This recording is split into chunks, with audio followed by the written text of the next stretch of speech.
Bon, après un tel rappel de maintenant 50 ans de vie militante, même si j'ai commencé très jeune, à l'âge de 14 ans, détail d'ailleurs, je trouve à la tribune mon ami Guillaume, qui m'a, dans le cadre de son futur ouvrage, de sa future thèse, interrogé justement sur ma participation à la mouvance communiste, au mouvement communiste, au parti communiste avant 1968, plus particulièrement au lycée Jacques Decour, qui a formé des générations entières de personnages qui ont joué un rôle plus ou moins important dans les luttes progressistes dans notre pays. Je voudrais d'abord remercier, et ce n'est pas un remerciement de forme, remercier l'association des amis de Léo Figuère de cette invitation à laquelle j'ai répondu d'autant plus volontiers que cela a été un honneur, je le dis sans exagération, ça a été un honneur pour moi de préfacer l'ouvrage de Léo Figuère, dont j'ai apprécié la grande érudition, la grande qualité, la grande précision du travail de responsable politique et d'historien, et dont j'ai apprécié aussi la grande honnêteté intellectuelle, parce que dans ce genre d'ouvrage, rien n'est plus facile que de voir l'histoire et ses bifurcations en noir et blanc. Et bien que n'ayant pas connu Léo Figuère personnellement, j'ai même effectivement, dans les premières années de ma vie militante, combattu les thèses qu'il pouvait exprimer dans son ouvrage « Le trotskisme, c'est anti-léninisme » dont Gilles parlait tout à l'heure.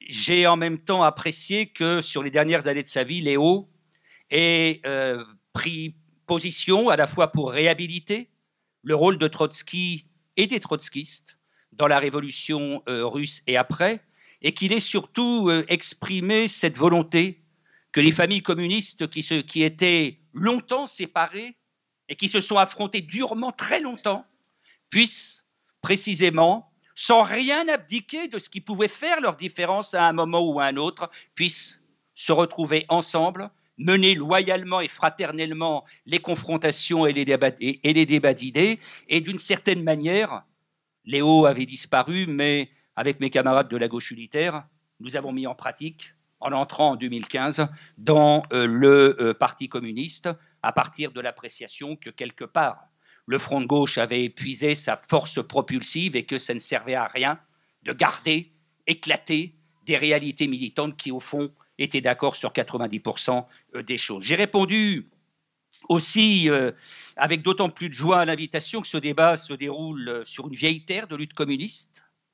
Et j'ai plaisir à côtoyer tous ceux qui ont fait l'histoire, la plus récente ou la plus ancienne, de cette terre, et en particulier la mère honoraire, chère Catherine, et la mère en exercice, chère Jacqueline. C'est pour moi, encore une fois, un honneur de vous compter parmi nous cet après-midi, comme tous les militants qui sont ici. Et puis, le thème de cette journée est en pleine actualité.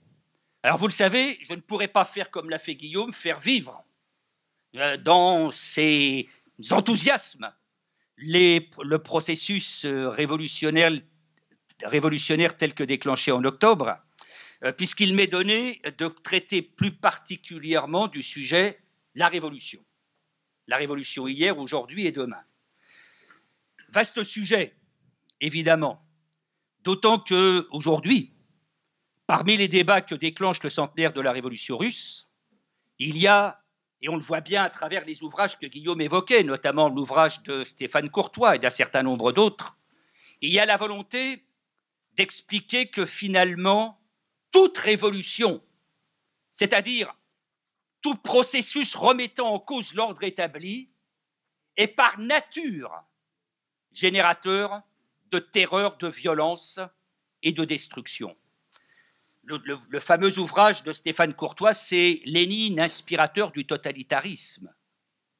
Et c'est une vieille histoire parce que finalement, ce sont des historiens qui n'étaient même pas dans cette mouvance qui ont commencé. C'est François Furet qui a commencé en ne remettant même pas simplement en cause la révolution russe, qui a commencé en disant le mal de tous les maux revient à la Révolution française. Et de ce point de vue-là, je crois que c'est un sujet qui, si on veut l'aborder en nous armant collectivement, en faisant de nos différences éventuellement, et je pense que ce que je vais dire ne va pas nécessairement plaire à tous ceux qui sont présents cet après-midi, d'autres pourront approuver évidemment, mais en faisant de nos différences une source d'enrichissement collectif, je pense qu'il faut que nous prenions le sujet de la révolution en nous confrontant à la réalité des contradictions, sans a priori et sans voir les réalités, simplement au prisme du noir et du blanc. Voilà, alors je vais m'efforcer de le faire d'abord comme communiste de formation, ce qu'a dit Gilles, parce que c'est ma famille politique, et au-delà de moi, c'est la famille de mes ancêtres, de mes parents. Voilà, on lisait l'Humanité quand j'étais gamin à la maison.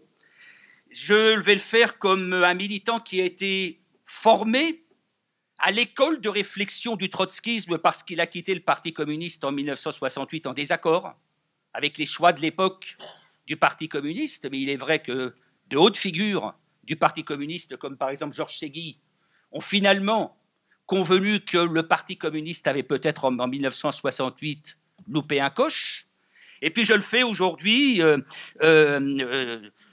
comme quelqu'un qui ne renie nullement son passé, mais qui a en même temps toujours refusé l'étiquette de trotskiste, parce qu'il considérait que le trotskisme était une des familles de la roche communiste, et que finalement l'appellation trotskiste enfermait dans une espèce d'image d'un système par trop fermé, par trop clos. Alors je vais traiter 3 points qui seront moins enthousiasmants peut-être que le récit que nous a livré tout à l'heure Guillaume.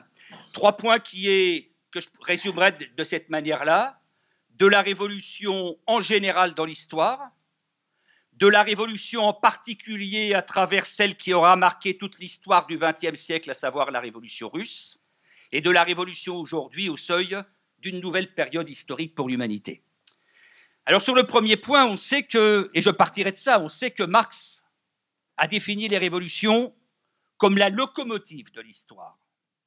Et de fait, les révolutions sont nées non pas de la volonté d'hommes fanatisés, de phalanges intellectuelles fanatisées, coupées de leur peuple, non, elles sont nées du besoin historique de rupture, c'est-à-dire d'une bifurcation radicale du cours des choses. Bifurcation, je pense qu'il faut toujours le rappeler, qui n'est jamais inéluctable parce qu'il existe toujours plusieurs options qui s'offrent au cours de l'histoire.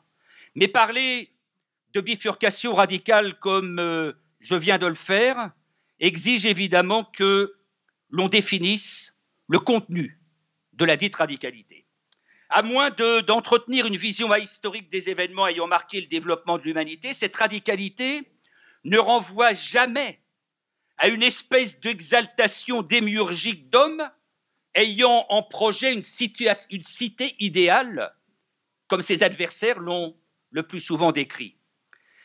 Mais cette radicalité renvoie, et je citerai Lénine là sur ce plan dans la faillite de la Deuxième Internationale. Lénine définissait une crise révolutionnaire comme étant une situation où les dominants ne peuvent plus exercer leur domination sur la masse et où les dominés ne veulent plus se laisser gouverner et dominer comme avant.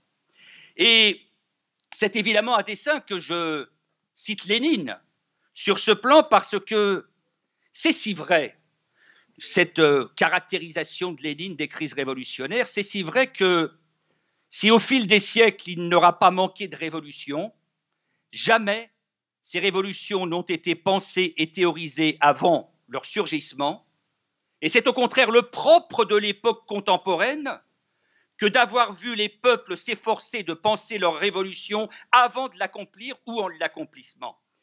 Et c'est la spécificité évidemment de la pensée produite par le mouvement ouvrier d'ailleurs dans sa diversité, avec en son cœur le marxisme, même si je n'aime pas plus la terminologie de marxisme que la terminologie de trotskisme, au sens où le marxisme, c'est aussi une somme de réflexions diverses et souvent contradictoires. Alors il est vrai que cette radicalité a pu parfois se heurter à des limites que le développement propre des processus révolutionnaires ne pouvait dépasser.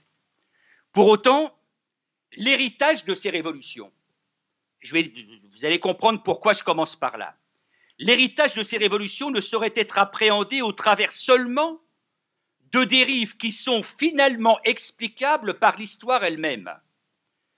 La Révolution française en est le plus parfait exemple.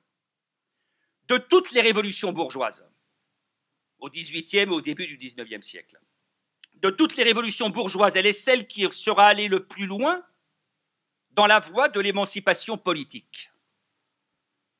Ce qui nous a légué, il n'est jamais inutile de le rappeler, un modèle de république démocratique dont les principes d'égalité, d'intérêt général, d'universalisme ou de souveraineté auront ensuite été un point d'appui pour le mouvement révolutionnaire, pour le mouvement ouvrier et la pensée socialiste et communiste, jusqu'à voir le vieil Engels, à la fin de sa vie, en 1891, écrire que la République démocratique, dans les conditions de révolution pacifique, que la révolution démocratique était, je le cite, la forme spécifique de la dictature du prolétariat. Et jusqu'à voir ensuite Jaurès expliquer non sans raison, et dans le prolongement de la phrase d'Engels que je viens de citer, que le socialisme, c'était finalement la République jusqu'au bout. Alors évidemment, et on pourrait dire pourtant, il y a eu la terreur. Pour abominable qu'ait été la terreur, cette phase de la Grande Révolution n'aura au fond été que l'expression des contradictions d'un processus se déroulant sous la pression de l'intervention populaire, se posant donc quelque part la question du dépassement de ses limites bourgeoises, sans pour autant, à ce moment historique, en l'occurrence en 1793-1794, pouvoir y parvenir. La terreur, dit autrement, loin d'être le produit de la folie d'un groupe d'hommes qui aurait été emporté par une espèce de vision prométhéenne, la terreur n'aura de ce point de vue été que la simple fuite en avant sanglante et terrible, évidemment, d'un processus qui se posait des questions qu'il n'était pas en mesure de répondre à ce moment-là.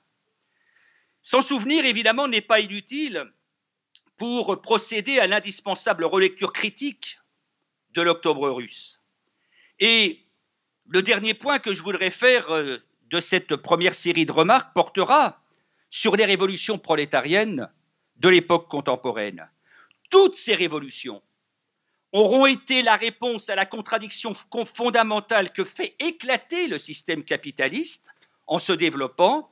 D'une part, le système capitaliste crée au fil, encore une fois, de son développement, des besoins et des aspirations auxquels ni les rapports de production, ni les rapports de propriété, ni le cadre politique de la démocratie bourgeoise ne peuvent répondre. Et d'autre part, il favorise ce capitalisme, il favorise l'essor d'une classe, le prolétariat, qui, de par sa place dans le processus de production, se trouve la seule à pouvoir porter le besoin d'émancipation pour l'humanité tout entière. Pas seulement pour elle comme classe, pour l'humanité tout entière. Jusqu'à porter ce processus à une société sans classe qui définit, vous le savez, nous le savons, la visée communiste. Cela dit, le dit prolétariat aussi a relevé un défi inédit dans l'histoire humaine. C'était vrai hier, ça l'est aujourd'hui, ce le sera demain. Le prolétariat a relevé un défi inédit dans la mesure où, contrairement à la bourgeoisie auparavant, il se voit soumis à l'exploitation économique, à la longue chaîne des aliénations, à la domination culturelle et à l'exclusion des mécanismes de direction politique de la société, avec un État dont l'action in fine consiste rien moins qu'à le nier en tant que classe. Et évidemment, on voit toute la difficulté parce que ce qui fait à la fois la spécificité, mais aussi l'immense complexité des révolutions qu'il revient au prolétariat de diriger et de mener jusqu'à la transformation de la société dans la perspective du communiste, réside là. La bourgeoisie, elle, quand elle arrive à renverser l'ordre féodal, ne rencontre pas ce défi. Lorsqu'il lui faut faire basculer l'ordre social pour libérer le capitalisme de ses entraves, cette bourgeoisie est auparavant parvenue à la domination sur l'économie, elle est parvenue à la domination en matière culturelle et partiellement au plan politique. Et il se trouve que c'est en Russie, comme l'a dit Guillaume, pays largement arriéré, marqué encore par les traits du féodalisme, parce que c'est là que la chaîne du capitalisme craque, à la faveur d'une guerre qui s'est étendue à toute la planète. C'est finalement en Russie que pour la première fois, après les échecs des révolutions de 1848 et de 1871, la Commune de Paris, qu'il revient à la classe prolétarienne de relever concrètement ces défis. Et il n'en faut de ce point de vue-là pas moins souligner, insister face aux polémiques dont cet anniversaire va être l'objet, que la révolution russe se sera malgré tout inscrite dans la longue lignée de développement du mouvement prolétarien, celui qui commence avec les révolutions, ou en France avec les révolutions ouvrières de 1848, et évidemment qui, avant la révolution russe, se trouve synthétisé en quelque sorte par l'expérience de deux internationales, la première celle de Marx et la deuxième internationale.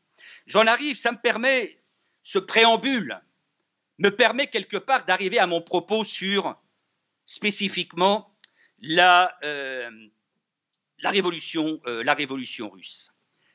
Guillaume l'a dit, mais il est évident que l'historiographie dominante veut à tout prix présenter l'octobre russe comme un simple coup d'État inspiré par des conceptions blanquistes du siècle précédent et voudrait bien voir en Lénine l'inspirateur du totalitarisme moderne. C'est le fameux ouvrage de Stéphane Courtois. Il est vrai que certains, avec le temps, et surtout à la faveur de la réouverture des archives russes, ont modifié, révisé leur jugement.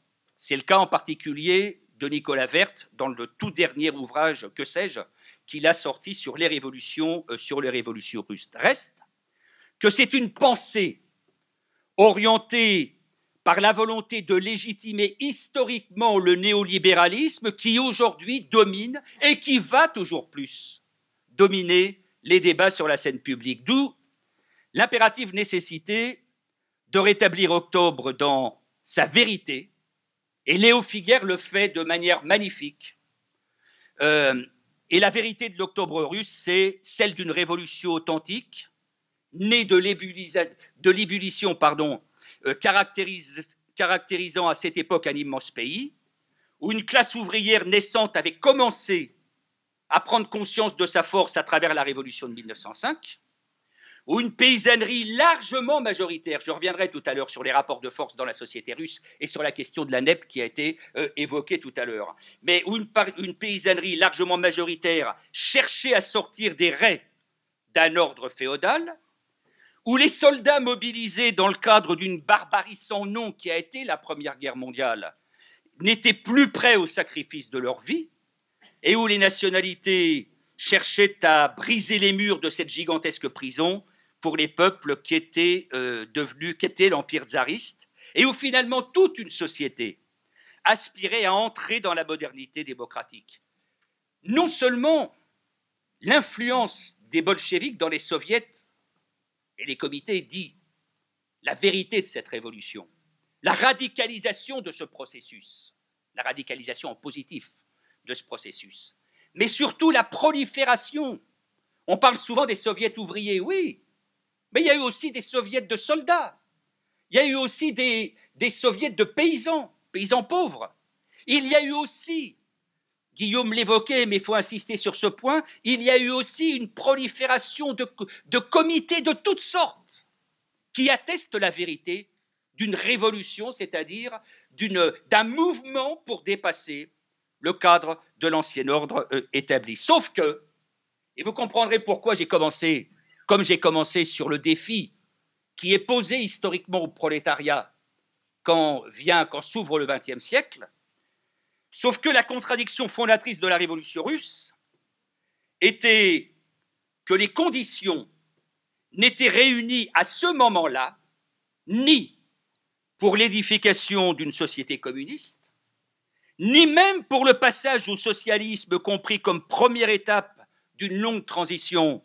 vers le communiste. Et on a trop souvent relu à travers les décennies le débat sur l'histoire de l'URSS jusqu'en 1991 et depuis, sans intégrer une remarque qui me semble être une remarque fondamentale de Marx. Dans la contribution à la critique de l'économie politique, Marx écrit une phrase qui dit tout le défi qui se pose au mouvement prolétarien de l'époque moderne.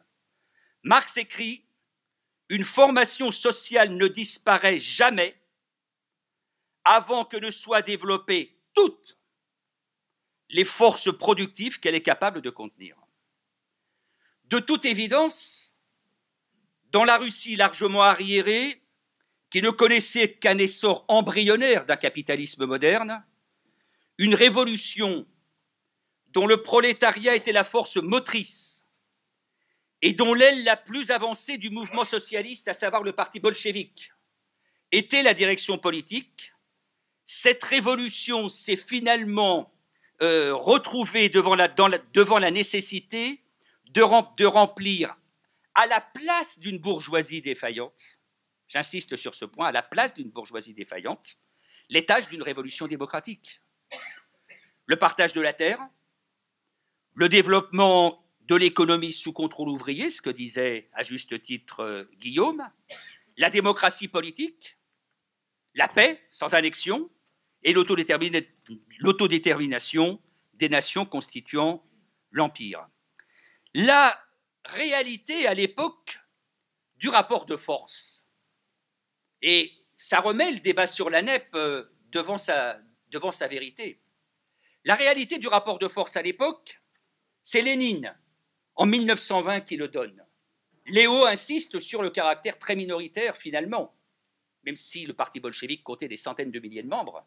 Léo, dans son ouvrage, insiste sur le caractère très minoritaire des bolcheviks et aussi du prolétariat. Mais Lénine est encore plus précis. En 1920, il dit « Il y a 600 000 membres du parti, il y a 4 millions d'ouvriers et nous avons une population soviétique totale de 150 millions de personnes. » On voit bien le problème, qui est très loin d'une interprétation univoque. Ça ne sert à rien de chercher ce qu'est devenu l'Union soviétique dans des intentions manœuvrières, des complots ou je ne sais quoi. Il y a une réalité objective que la révolution russe n'aura pu dépasser et qui se trouve là. Les circonstances ont fait que ce processus s'est de surcroît retrouvé isolé dès lors qu'aucune révolution n'est venue le prolonger dans une ou plusieurs des nations développées d'Europe. Et c'est pourtant ce qu'escomptaient les bolcheviks. Quand les bolcheviks, confrontés au problème du pouvoir en 1917, et quand Lénine en particulier plaide auprès de ses camarades, il est minoritaire au début, mais plaide auprès de ses camarades pour dire « il faut que les soviets prennent le pouvoir et il faut que les bolcheviks prennent le pouvoir », tout ça se fait parce qu'il escompte que la chaîne se rompant, la chaîne des révolutions puisse, notamment en Allemagne, en France ou en Autriche, se développer derrière. Cela dit, évidemment, les bolcheviks n'ont pas été confrontés à d'autres révolutions victorieuses. Les révolutions qui ont éclaté ont toutes été écrasées. Et ils auront été confrontés, en revanche, à une guerre civile absolument terrible, à des interventions impérialistes dont l'objet était de briser la révolution. Ils ont été confrontés à des processus d'approvisionnement des villes, des usines et de l'armée qui ont nécessité des mesures de coercition vis-à-vis des campagnes, dans un premier temps. Et ils ont été confrontés, couronnement de tout ça, aux épidémies et aux famines, qui, on ne le dira jamais assez, en 1921, avaient décimé la plus grande partie des cadres les plus formés, les plus aguerris du parti bolchevique qui avaient péri dans les épidémies ou dans les famines.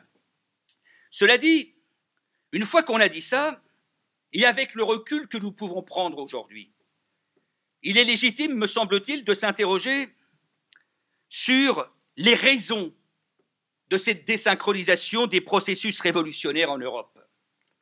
Alors on peut bien sûr incriminer les trahisons d'une partie des forces du mouvement socialiste, du mouvement ouvrier, la social-démocratie en Allemagne, évident, les assassins de Rosa Luxembourg, Nosk et compagnie. On peut incriminer évidemment que la réaction s'est organisée pour briser dans l'œuf toute révolution naissante. Mais en même temps, on est obligé de constater que les peuples ne supportaient plus une guerre effroyable au moment où éclate Octobre, et qu'Octobre, précisément, généra un immense espoir parmi les travailleurs, du monde entier et d'Europe singulièrement, au point d'être suivi par la création de partis communistes de masse dans au moins 2 pays, l'Allemagne et la France. Par conséquent, il faut s'interroger sur la désynchronisation. Pour dire les choses de manière assez crue, c'est une hypothèse en tout cas que je formule devant vous et que je soumets au débat. Je pense qu'il est réducteur de ne voir dans le reflux de la vague révolutionnaire qui se manifesta en Europe au début des années, après 17 et au début des années 20, de n'y voir que l'effet de la violence contre-révolutionnaire des classes possédantes. Et probablement, il faut aussi y voir la formidable capacité que manifeste alors le capitalisme à s'adapter un peu partout, y compris dans les nations développées de la vieille Europe, et d'une certaine manière, et pour reprendre là aussi la formule de Marx, il faut y voir probablement que même dans les nations les plus développées, n'étaient pas développées toutes les forces productives que les anciennes formations sociales étaient capables de contenir. Alors, j'ai pour ma part, pourquoi je dis ça? Parce qu'à la faveur de ce débat, j'ai relu, comme beaucoup d'entre vous, comme Guillaume, comme beaucoup d'entre nous. Et j'ai relu en particulier Victor Serge. Victor Serge qui, dans les années 24, 25, 26, travaillait pour l'Internationale communiste. Et j'ai relu des pages qu'il consacre à l'Autriche. Il était, en sa qualité de militant du Comintern en Autriche. Et il y décrit un mouvement, notamment à Vienne, un mouvement socialiste d'une puissance extraordinaire avec ses milices armées. Il y décrit une social-démocratie qui n'était pas la plus traître, puisqu'elle était dirigée alors par ceux qu'on a appelés les austro-marxistes, c'est-à-dire la gauche de la social-démocratie. Mais, à l'évidence, le facteur subjectif qui aurait pu mettre à l'ordre du jour la prise du pouvoir n'était pas au rendez-vous. Et il décrit, alors qu'on sent le fascisme commencer à monter en Allemagne, alors qu'on voit les bandes contre-révolutionnaires s'organiser en Autriche même, Victor Serge décrit une avant-garde ouvrière qui n'est manifestement pas prête à sauter le pas de la rupture radicale, de la bifurcation radicale avec l'ordre capitaliste. Et il y a probablement un défi qui est lié aux capacités du capitalisme lui-même de diviser les forces du mouvement ouvrier, de les récupérer et d'éponger, quelque part, d'absorber quelque part la vague révolutionnaire qui montait un petit peu partout dans l'Europe de ces années-là. De la même façon, nous devons être interpellés par une remarque de l'historien Marc Fesneau, qui n'est pas un ennemi particulier de la révolution russe avec lequel nous avons des désaccords, enfin j'ai des désaccords, mais qui en même temps est un historien qui fait correctement son travail. Et Marc Fesneau remarque qu'après 1917, et plus particulièrement encore après la Deuxième Guerre mondiale, les révolutions, y compris dirigées par des partis communistes, y compris avec force motrice la classe ouvrière très minoritaire, les révolutions ne surgiront que dans des pays à dominante agraire. Il y a des crises révolutionnaires en Europe après la Deuxième Guerre mondiale. On peut dire qu'entre 1944 et 1946 en France, il y a une forme de crise révolutionnaire, marquée par une dualité de pouvoir entre les institutions que De Gaulle veut rétablir et les comités de libération. Nous, à l'intérieur des comités de libération. Et pourtant, le facteur subjectif ne permet pas, dans les conditions de l'époque, c'était très compliqué, hein, la suite du fascisme, la libération de Vichy, etc., les conditions objectives ne se présentent pas pour effectivement passer au stade qui était quelque part requis par la réalité du rapport de force construit dans la résistance. La résistance, c'est le Conseil national de la libération, c'est le programme du Conseil national de libération, c'est un rapport de force qui pèse au profit du mouvement ouvrier et du Parti communiste en particulier contre les forces bourgeoises qui ont collaboré. Mais le facteur subjectif n'est manifestement pas là. Donc nous sommes interpellés. Et c'est là, quelque part, et j'en reviens à octobre, je pense que des limites historiques sur lesquelles je viens à l'instant d'insister, d'abord ne découle quand même pas, il faut le dire, ne découle quand même pas la conclusion, là aussi je rejoins Guillaume, qu'un Kautsky avait avancé, à savoir que les bolcheviks n'auraient jamais dû s'emparer du pouvoir. Pas du tout. Je pense que l'intuition de Lénine, qui était totalement juste, quand il constatait que le passage du pouvoir aux soviets et la déposition du gouvernement provisoire, par là même la nécessité pour les bolcheviks de prendre leurs responsabilités, était à l'époque, en octobre 17, étaient les conditions mêmes de la réalisation des objectifs de la Révolution de février, la paix, le pain, la terre, la liberté. Sans que les bolcheviks, sans que le passage du pouvoir se fasse aux soviets, ces tâches démocratiques mises à l'ordre du jour par la Révolution de février n'auraient pas été prises en charge par une bourgeoisie qui était défaillante dans les conditions précises de la Russie de cette époque. Pour autant, la réponse qui a été apportée, et c'est pour ça que je dis qu'il ne faut pas avoir dans l'analyse du processus d'octobre une vision par trop dogmatique, par trop figée, par trop en noir et blanc. La réponse qui a été apportée aux contradictions fondamentales qu'affrontait la Révolution dans la période 17-24, pour aller vite, a pesé, je le pense, très négativement sur le devenir ultérieur de l'Union soviétique et n'a pas été sans responsabilité dans la victoire du stalinisme à la fin des années 20. Avant d'en arriver à au dernier point de cette partie, une précision s'impose. Il n'y a pas, de Lénine à Staline, continuité, mais au contraire, discontinuité. Il n'y a pas continuité parce que, d'abord, il y a une grande plasticité dans la pensée de Lénine, contrairement à ce qu'on nous dit souvent. Guillaume insistait là-dessus, mais d'abord, Lénine écrit le plus souvent sous le feu des circonstances. Et par conséquent, sa pensée évolue. Et ce qui est intéressant, c'est de voir comment sa pensée évolue. Ce qui amène la plasticité de la pensée de Lénine, ce qui l'amène contre ses camarades, d'abord à saisir le moment crucial d'octobre pour préconiser le passage du pouvoir aux soviets. Il est d'abord minoritaire, mais il en vient à les harceler de telle manière qu'il finira par être majoritaire. Et c'est évidemment, pour les raisons que je viens d'indiquer, une intuition fondamentalement juste. C'est à Lénine qu'on doit d'avoir compris, un peu plus tard, que la signature d'une paix qui était une paix draconienne, une paix catastrophique pour la Russie, puisqu'elle se traduisait par des annexions, par des conditions mises au pouvoir des soviets de la part de l'Allemagne. Lénine comprend, contre Trotsky, contre Boukharine, contre beaucoup d'autres, Lénine comprend que la signature de cette paix draconienne de Brest-Litovsk est la condition de la survie du pouvoir soviétique. C'est à Lénine encore qu'il revient de saisir que la période du communisme de guerre conduit la révolution à sa perte. Et pour les raisons que j'indiquais tout à l'heure en citant les chiffres de la réalité de ce qu'est l'Union soviétique, de ce qu'est la Russie soviétique de l'époque. Et c'est ça qui l'amène à préconiser le repli, une forme d'ouverture au marché, l'impôt en nature, la nouvelle politique économique.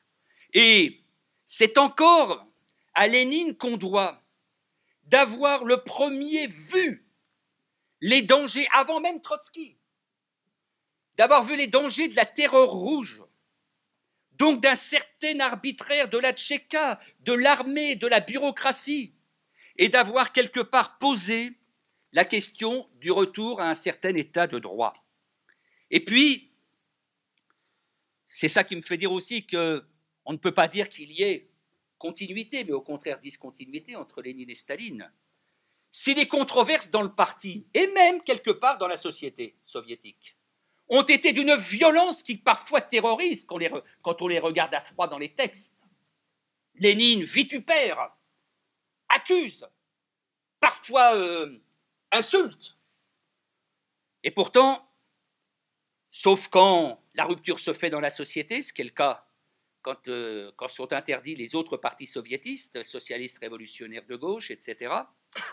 Et pourtant, dans le parti, ceux qui le vitupèrent, y compris Zinoviev et Kamenev, qui s'étaient exprimés en public pour dénoncer la tentation insurrectionnelle de la majorité du comité central, eh bien, tout cela retrouve au plus haut niveau du parti et de l'État des postes de responsabilité. Tous, à peu d'exceptions près. Les Kollontai et les Chliapnikov de l'opposition ouvrière, les Zinoviev et les Kamenev, les Trotsky et les Boukharine, tout cela, et même Staline, parce qu'il ne faut pas oublier que des controverses importantes sur la question des nationalités ont lieu entre Lénine et Staline.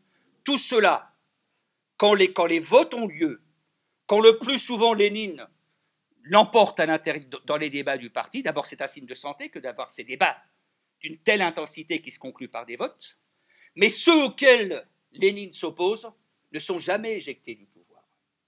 À l'inverse, pendant la période stalinienne, les désaccords dans l'État et dans le parti vous menez au mieux dans les camps ou pire devant le peloton d'exécution. Une fois cela dit, il existe, et je pense qu'il faut que nous prenions cette réalité en même temps, à bras-le-corps. Il existe dans la conception des bolcheviks et singulièrement dans la pensée de Lénine un certain nombre de points obscurs. Je les cite sans rentrer trop dans le détail parce que j'ai peur d'être un peu long. D'abord, il existe chez Lénine une certaine fascination pour le modèle de la grande industrie et un certain fétichisme de l'État. Alors je sais bien qu'on me dira que dans un de ses ouvrages, L'État et la Révolution, Lénine consacre des pages très nombreuses à dénoncer l'État et à se prononcer pour le dépérissement de l'État à l'image de Marx. Mais je reviendrai après, je pense que cette lecture est beaucoup trop unilatérale. En tout cas, la fascination pour le modèle de la grande industrie, une certaine propension à faire de l'État l'acteur des avancées, des accélérations qu'il faut imposer pour avancer vers l'édification du socialisme comme il l'écrit, vont incontestablement imprimer un certain autoritarisme à l'action du pouvoir soviétique, au détriment du pouvoir direct des travailleurs sur la production et sur la conduite des affaires, dont finalement les soviets étaient la promesse. Deuxième point noir, c'est la conception même du parti d'avant-garde, tel que théorisé en 1902 par Lénine, qui pose, me semble-t-il, un redoutable problème, encore une fois, si on le prend avec le recul. En étant bien sûr schématique, l'idée d'un parti entendant incarner le cours de l'histoire parce qu'en possédant la science, cette idée a conduit, je dirais de manière assez naturelle, à une tendance à la substitution du parti au mouvement autonome des masses. C'est visible, il a été fait allusion là-dessus dans le débat précédent, ça a été évoqué par Guillaume dans le débat précédent, mais dans l'insurrection d'octobre, il y a deux choses. C'est une véritable insurrection approuvée par une majorité de la société, ou en tout cas une majorité des soviets, mais Lénine fait en sorte que le parti double de sa propre organisation militaire l'organisation militaire des soviets. Et Lénine fait en sorte que la prise du pouvoir intervienne la veille de la réunion du deuxième congrès pan-russe des soviets, mettant quelque part le dit congrès auquel le pouvoir devait être confié, mettant le congrès finalement devant le fait accompli d'une insurrection. Il y a incontestablement, on pourra contester ma lecture, et je suis pour que ce débat ait lieu fraternellement, très ouvertement, mais qu'on y réfléchisse. Il y a incontestablement une tendance à se substituer au mouvement autonome de la classe ouvrière et du peuple. Et c'est tout aussi perceptible, et vous verrez que je n'ai pas, par rapport à la pensée de Léon Trotsky, une vision borgne, c'est tout aussi perceptible quand le dit Léon Trotsky, qui avait au départ vertement critiqué les thèses de Lénine quand Lénine publie Que faire, le dit Trotsky, en 1917, en arrive à synthétiser d'une phrase la pensée de Lénine. Trotsky dit la dictature du prolétariat n'a été possible que grâce à la dictature du parti. Tout compte dans la pensée de tels hommes, qui sont les dirigeants réels de la révolution. La dictature du prolétariat n'a été possible que grâce à la dictature du parti. Et donc, quelque part, les dérives et excès que l'on a conduits dans la conduite de la guerre civile, dans la réalisation du communisme de guerre, et en particulier dans la brutalisation d'une partie de la paysannerie, dans l'action visant à forcer la paysannerie à approvisionner les villes, et dans la répression des opposants, y compris des opposants socialistes au pouvoir bolchevique, se trouve, me semble-t-il, au débouché de cette place attribuée au parti, de cette conception même du parti d'avant-garde. Troisième point obscur. Cette approche, me semble-t-il, se double d'une très grave sous-estimation chez Lénine de la question de la démocratie. Ça se comprend, parce que l'expérience des bolcheviks, même si Lénine a été exilé et s'est baladé comme Trotsky d'ailleurs, le seul à ne pas s'être déplacé dans toute l'Europe à l'époque, c'est Staline, mais Lénine, Trotsky, Boukharine, tout cela ont voyagé dans toute l'Europe. Ils connaissent, mais en même temps, leur expérience, c'est la Russie. La Russie où il n'y a qu'un bref moment d'expression démocratique au moment de la révolution de 1905.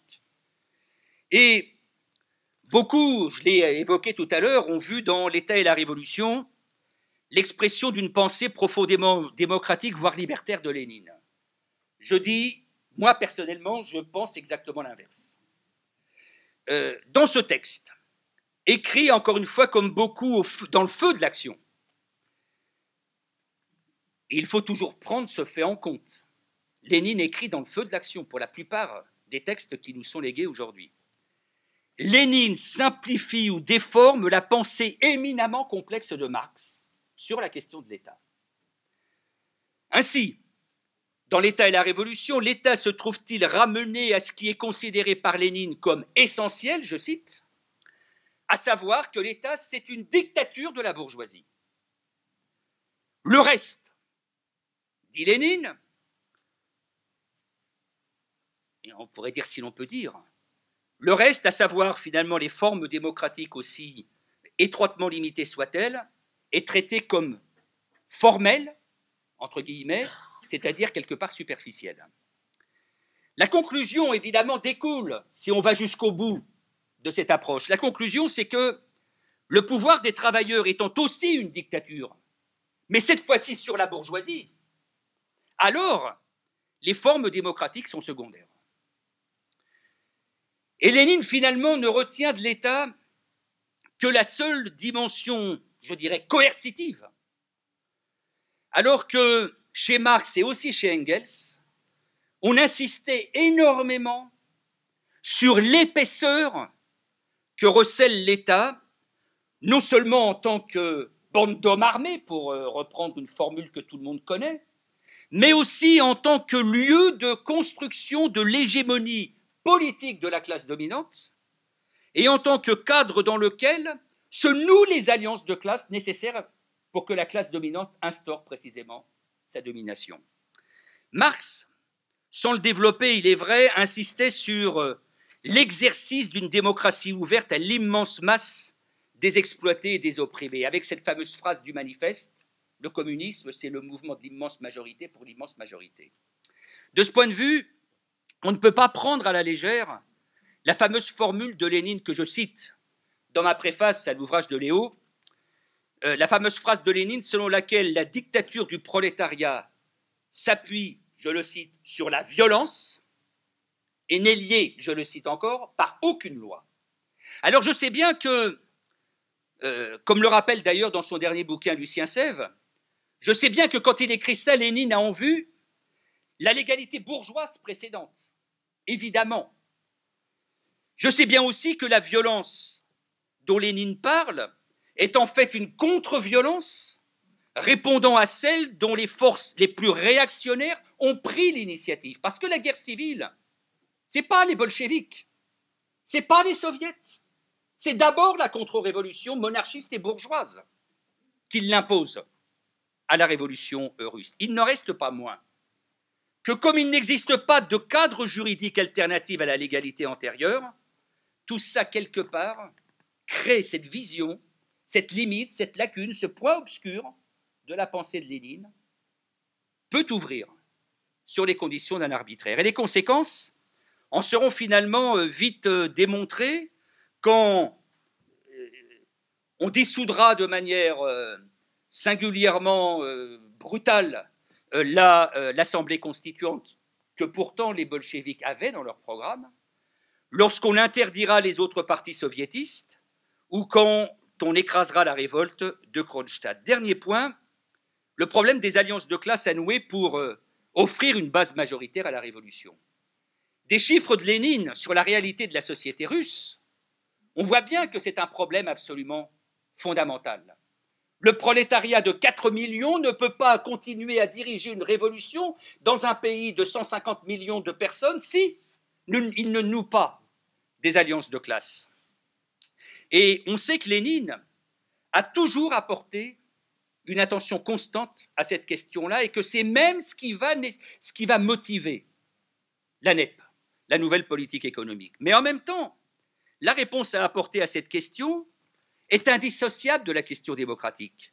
Si en octobre, la majorité de la paysannerie a apporté son soutien au moins passif aux bolcheviks, c'est parce qu'ils portaient des revendications essentielles pour cette classe, le partage de la terre et la démocratie.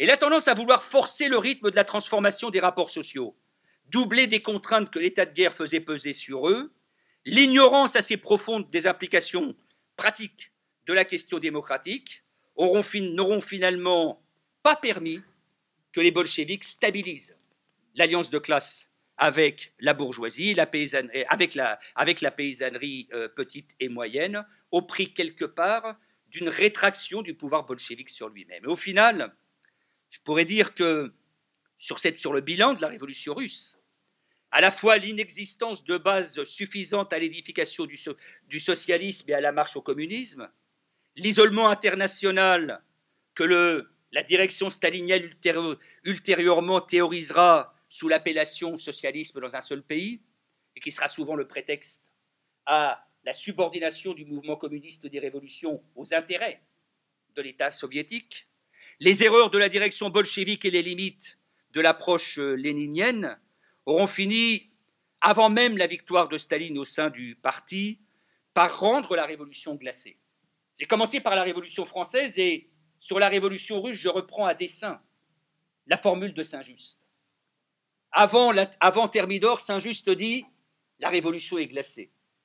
C'est-à-dire elle se heurte au mur que sa propre dynamique ne lui permet pas de dépasser. Et évidemment, je pense que c'est un processus de ce type-là auquel s'est heurtée une réelle révolution prolétarienne, avec le prolétariat en son cœur et dirigé par l'aile la plus avancée du mouvement socialiste en Russie. J'ajouterai par ailleurs que très souvent, je le dis dans la préface que je donne à l'ouvrage de Léo, très souvent dans notre famille politique, trotskiste, parti communiste, etc., on a tous dit la même chose, on a dit la direction bolchevique. Oui, mais la direction bolchevique, c'était quelque chose d'éminemment fragile, d'éminemment contradictoire. avec des niveaux d'expérience éminemment différents. Et en son cœur, la personnalité de qui, finalement, au moment cruciaux, tout dépendait, c'était Lénine. Pour des raisons historiques. Non pas parce que ce sont les personnages, les grands hommes qui font l'histoire, mais parce que, quelquefois, ils ont un rôle particulier dans des circonstances historiques particulières. Et c'est Victor Serge, je crois, qui parlait de Lénine de la manière suivante. Il disait, Victor Serge, Lénine était unique à l'égal de Beethoven. Mais en même temps, il faut bien voir tout ce que cette phrase recèle de fragilité de la direction révolutionnaire soviétique. Parce que Lénine disparut, toutes les tendances qui apparaissaient vont finalement se cristalliser et s'accélérer. Et c'est sur cette base, je le pense toujours, que c'est une contre-révolution qui aura surgi du parti et de l'État. Trotsky parlait à cet égard, dans le processus qui va de 1927 à 1930, la découlakisation, etc., parlait de Thermidor. La base sociale de ce que je pense être une contre-révolution aura été la bureaucratie. La bureaucratie dont Lénine avait dit avec une lucidité à partir de 1922, avait dit avec une lucidité extraordinaire ce qu'elle était. Il avait eu cette image. Il avait dit, voilà, nous sommes dans une voiture. Dans cette voiture, il y a un conducteur. Mais la voiture ne répond plus au conducteur. Et on a là exactement le type de processus qui, finalement,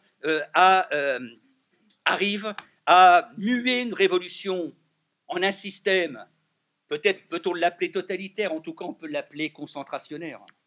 Parce que tous les débats sont possibles sur la réalité de l'Union soviétique sous direction stalinienne. Reste que,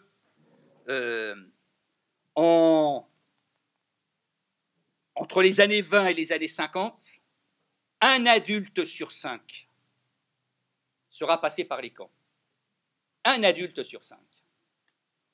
Donc on a une mue d'une révolution vivante, avec des limites, des contradictions, à un système authentiquement concentrationnaire. Et un système qui, reposant sur la propriété étatique des moyens de production et d'échange, n'en a pas moins vu la gestion de ces moyens de production et d'échange monopolisés par un pouvoir échappant de fait aux producteurs directs, parce que le corollaire de cette dynamique, c'est l'asphyxie, l'assèchement des soviets, des comités qui font la révolution à son commencement. Ce qui n'annule pas, et je partage ce que dit sur ce plan Léo Figuère dans le bouquin, ce qui n'annule pas le fait que, parce que même la direction stalinienne est le produit, l'héritière d'une révolution, même à l'époque stalinienne, il y a des acquis sociaux qui vont être dilapidés à partir de 1991, liquidés à partir de 1991, lorsque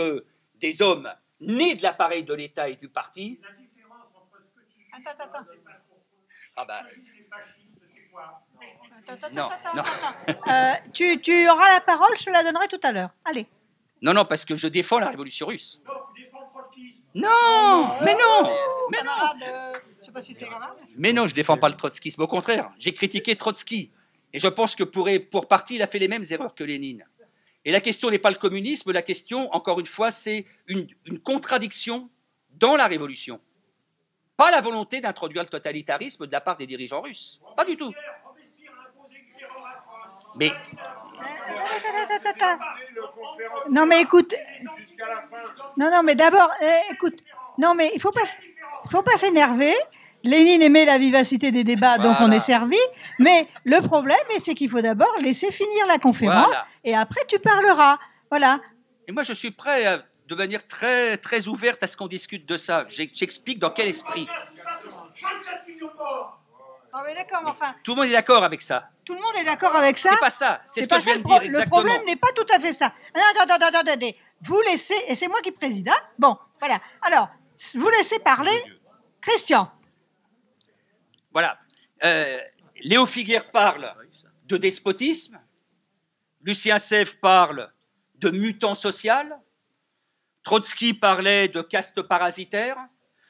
D'autres ont évoqué d'autres caractérisations. C'est un débat que nous devons mener parce que le XXe siècle ne l'a pas épuisé et qu'y compris ce que nous pouvons dire aujourd'hui avec le recul permet de le poser en d'autres termes. J'en arrive à la conclusion. La révolution aujourd'hui.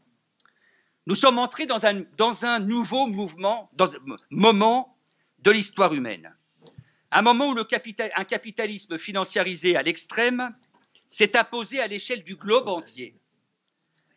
Et où cette domination tentaculaire menace de détruire les conditions de l'existence de l'espèce humaine, l'écosystème, où elle se traduit en d'innombrables domaines par un recul de civilisation, et où elle porte en germe de nouveau la perspective de la guerre, y compris de la guerre nucléaire.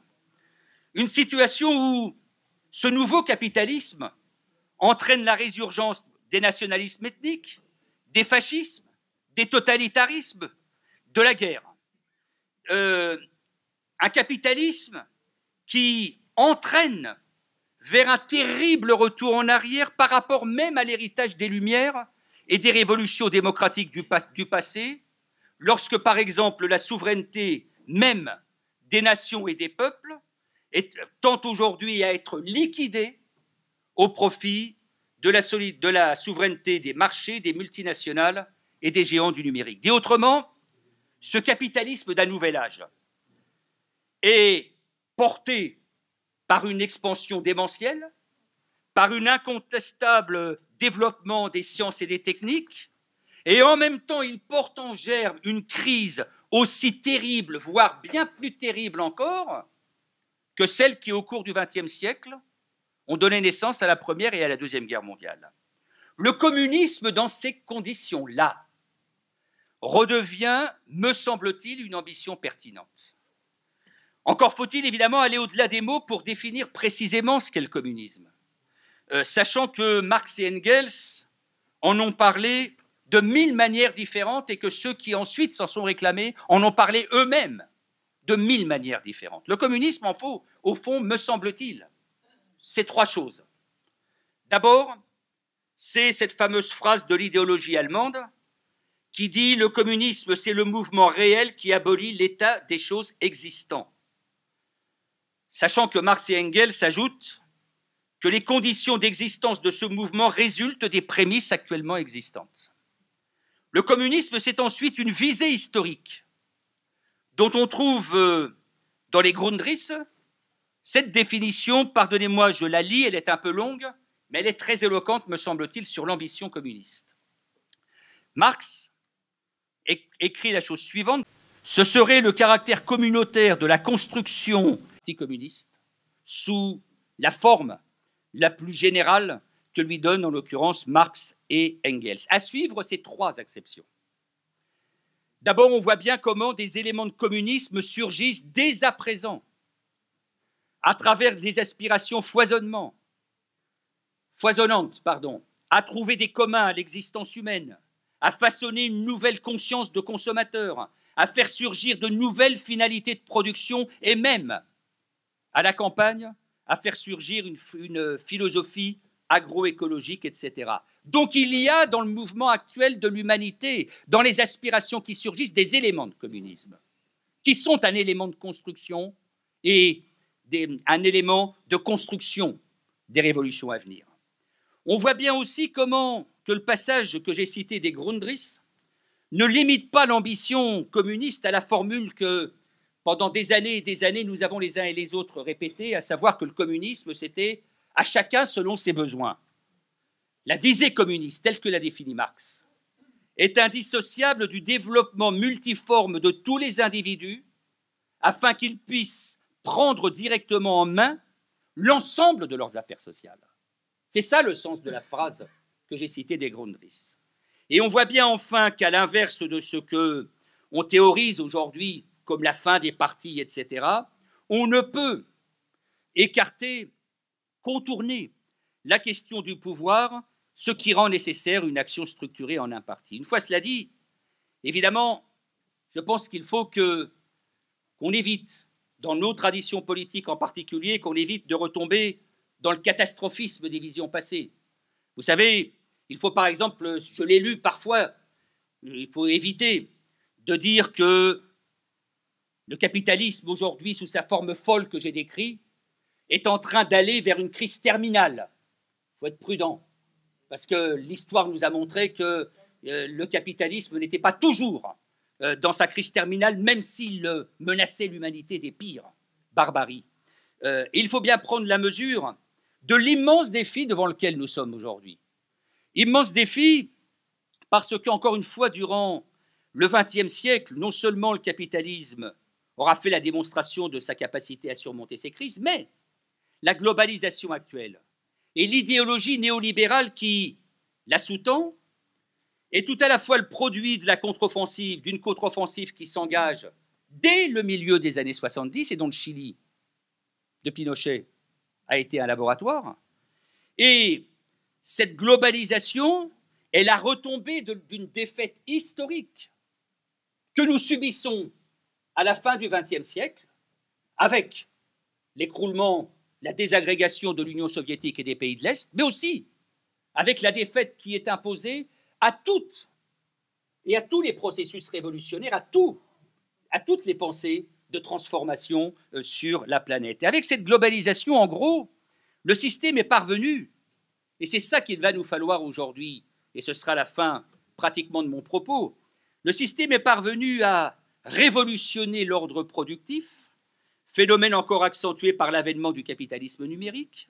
Le système est parvenu à remodeler en profondeur le salariat. Le système est parvenu à libérer une formidable course au moins-disant social et environnemental. Le système est parvenu à déplacer le centre des pouvoirs des États vers des institutions opaques agissant au seul service des marchés et des marchés financiers spécifiquement. Et le système est parvenu à substituer un individualisme consumériste aux solidarités construites de longue date. Bref, il aura profondément modifié les rapports de l'homme à son travail, à son environnement et à l'autre. Et de ce point de vue-là, ce qui s'impose à nous maintenant, j'ai dit le communisme est plus que jamais d'une brûlante actualité. Mais en même temps, la marche au communisme nous impose un véritable travail de refondation, où nous devons mettre sur la table des questions qui sont des questions, ce sera d'ailleurs un des enjeux du Congrès à venir du Parti communiste, mais ces débats doivent se mener bien au-delà du Parti communiste. Ça nous amène à mettre sur la table des questions qui sont essentielles. D'abord, quel est le sujet social de la Révolution? Le capitalisme est parvenu à atomiser le salariat, à atomiser le prolétariat. Je pense pourtant que de la classe des salariés, qui constitue l'écrasante majorité d'un pays comme la France, de cette place découle un rôle moteur pour la transformation sociale.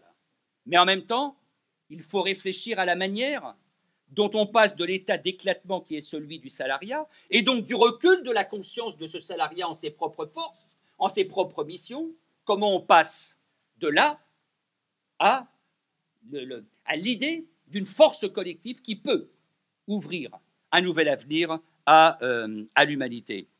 De la même manière, cette question nous en pose une autre. Comment la classe travailleuse peut-elle conquérir le pouvoir politique, donc devenir une nouvelle classe dominante alors qu'elle ne dispose pas plus hier qu'aujourd'hui, du pouvoir dans la société capitaliste? Et il faut probablement réfléchir à une intuition qui avait été celle de Gramsci. La conquête de l'hégémonie culturelle dans le cadre de la guerre de position qui précède la guerre de mouvement qui mène effectivement au basculement de l'ordre des choses. Autre interrogation, même dans le processus de la globalisation présente, l'État n'a pas perdu sa fonctionnalité, quoi qu'on puisse en dire. Et de ce point de vue-là, vouloir conduire la transformation de la société en contournant l'État, même l'État dont on aurait brisé la vieille machine, est un non-sens. Mais la conquête du pouvoir d'État ne peut conduire seulement à étatiser ce que le capital a privatisé. Par conséquent, il faut réfléchir, non pas simplement en termes d'étatisation, mais de socialisation. Ce qui soulève évidemment la question de la démocratie. Sans démocratie la plus large, comment faire que les travailleurs, comment faire des travailleurs et plus largement du peuple les acteurs directs du changement? Et de ce point de vue-là, on voit bien que la démocratie représentative, aujourd'hui, sous les coups de boutoir de la globalisation capitaliste, est entrée dans une crise profonde. Mais en même temps, cette démocratie représentative, la liberté de la presse, la liberté d'opinion, la liberté d'organisation et la liberté de suffrage, doit être complétée de formes de démocratie directe. Seule manière de permettre au peuple et aux producteurs d'être les acteurs directs de leurs affaires. Et ce qui amène évidemment à poser simultanément les questions de la transition et de l'avenir de l'État. À l'évidence, quelqu'un a signalé tout à l'heure que Lénine, à partir de la NEP, voyait la transition sur plusieurs dizaines d'années. C'est incontestablement vrai. Et c'est incontestable que, même dans un grand mouvement de révolution du capital comme celle à laquelle nous avons affaire aujourd'hui, il est absolument incontestable que nous allons devoir nous confronter. Les choses ne se... Un simple coup d'épaule ne suffira pas à faire basculer l'ordre des choses. Par conséquent, il faut réfléchir en termes de transition qui permettent de construire pas à pas les rapports de force, ce qui n'est pas du tout contradictoire à l'idée de rupture qui est absolument indispensable si on veut effectivement que bascule l'ordre des choses. Et de la même manière, l'avenir de l'État, il faut s'interroger sur, là pour le coup, la fameuse formule de Marx sur le dépérissement de l'État.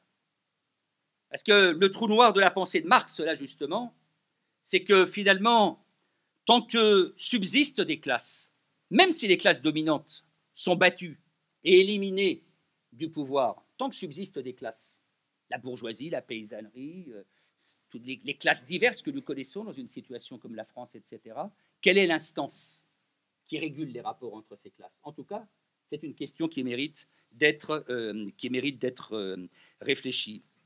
Voilà, et évidemment, doit être aussi posé, je ne développe pas davantage, j'ai été long, doit être aussi posé le problème du rapport, on le voit bien aujourd'hui, avec la question de l'Europe, le problème du rapport des nations à la mondialisation. Parce que autant on ne peut plus concevoir les processus révolutionnaires comme une rupture de chaîne à partir d'une nation, qui ensuite se répondrait à la manière dont ça s'est fait, dont c'était espéré en octobre 17, mais en même temps, on voit bien qu'aujourd'hui, rien n'a dépassé cet espace pertinent qu'est la nation comme espace de structuration des affrontements politiques et sociaux. Et donc il faut penser l'entrée dans une mondialité des combats qui n'efface pas, comme le voudraient les libéraux, les nations. Et dernière chose, la question du parti. Il est de bon ton aujourd'hui de considérer que la forme parti est en crise, c'est incontestable. Sous les coups de boutoir de la globalisation, la forme parti est aussi en crise que la démocratie représentative.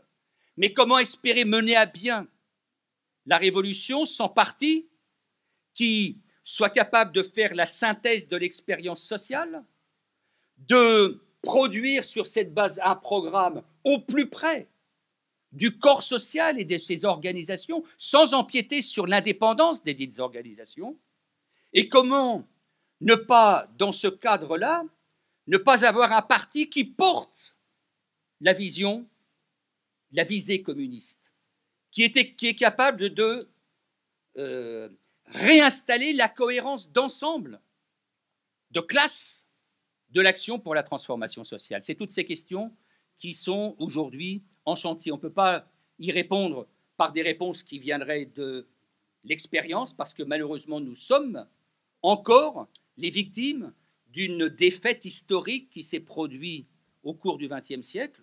Mais ce qui est important, c'est que nous pouvons aujourd'hui reprendre cette discussion, la faire progresser sans